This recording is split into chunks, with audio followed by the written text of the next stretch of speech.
నమస్కారం. నేను మీ సోమంచి సుబ్బలక్ష్మి. ధ్యానం చేసేటప్పుడు మనకొచ్చే అనుభవాల మీద చిన్నని గీతం. చక్కని దాన నువ్వు నాకు దొరికేవే, జీవితమంతా నాకు వెలుగులు నింపేవే. చక్కని దాన నువ్వు నాకు దొరికేవే, జీవితమంతా నాకు వెలుగులు నింపేవే. ధ్యానంలో కూర్చుని ఉంటే రంగులు చూపేవే, రంగులు చూస్తే నాకు గుండెలు నిండాయే. చక్కని దాన నువ్వు నాకు దొరికేవే, జీవితమంతా నాకు వెలుగులు నింపేవే.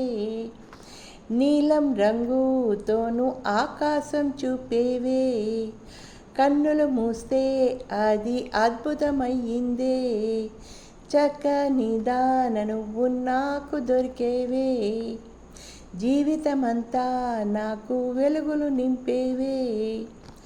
పచ్చని రంగు నాకు దర్శనమిచ్చిందే, మూసిన కళ్ళల్లో అది ముచ్చట గొలిపిందే. చక్కని దాన నువ్వు నాకు దొరికేవే, జీవితమంతా నాకు వెలుగులు నింపేవే.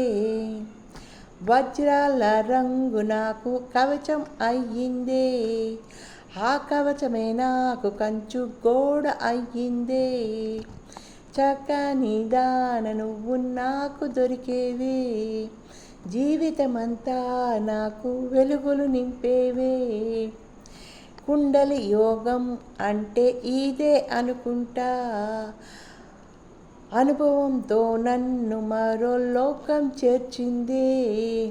చక్కని దాన నువ్వు నాకు దొరికేవే, జీవితమంతా నాకు వెలుగులు నింపేవే. చూసారా, ఎప్పుడైతే మనం సాధన చేస్తూ ఉంటామో ఆ సాధన చేసినప్పుడు మనం మరో లోకాలకి వెళ్ళడం జరుగుతుంది. అలా వెళ్ళినప్పుడు ఇలాంటి అనుభవాలు వస్తూ ఉంటాయి.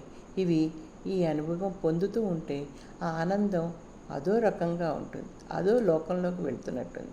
అందరికీ ఈ అనుభవం అందాలని నేను మనస్ఫూర్తిగా కోరుకుంటున్నాను.